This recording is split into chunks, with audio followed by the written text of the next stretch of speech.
London clinic হাসপাতালে one stop service হিসেবে BNP chairperson Begum Khaleda জিয়ার চিকিৎসা চলছে বলে জানিয়েছেন তার ব্যক্তিগত চিকিৎসক ও মেডিকেল বোর্ডের সদস্য ডাক্তার AJM জাহিদ হোসেন। হাসপাতালের সামনে ব্রিফিংয়ে তিনি বলেন, খালেদা জিয়ার সুচিকিৎসায় যুক্তরাষ্ট্রের জন হপকিন্স হাসপাতালের বিশেষজ্ঞ ডাক্তাররাও এই মেডিকেল বোর্ডে রয়েছেন। খালেদা জিয়ার সার্বিক অবস্থা বিবেচনা করে চিকিৎসার ব্যাপারে পরবর্তীতে কোন পদ্ধতি নেওয়া হবে তা চূড়ান্ত করা হবে।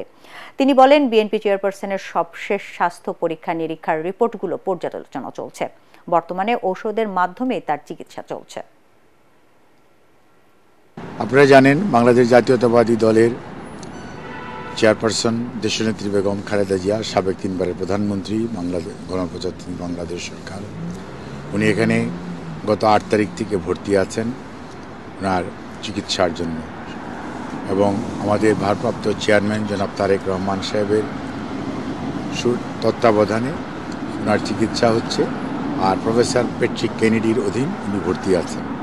ওনার অধীনে থেকে একটি মেডিকেল বোর্ড, যেটি এই ইউকের বিভিন্ন বিষয়ের মেডিকেল বিশেষজ্ঞ চিকিৎসক এবং জন হপকিন্স এবং নিউ ইয়র্ক বাংলাদেশ সহ তার চিকিৎসকরা মেডিকেল বোর্ডে অংশগ্রহণ করেছে। ওনার সর্বশেষ পরীক্ষা নিরীক্ষার যে রিপোর্টগুলো পর্যালোচনা করেছে এবং পরবর্তীতে আরও কিছু পরীক্ষা নিরীক্ষার জন্য সিদ্ধান্ত হয়েছে এবং আরও 2 জন বিশেষজ্ঞ চিকিৎসক ওনাকে আগামী 2-1 দিনের মধ্যে ইনশাল্লাহ দেখবেন।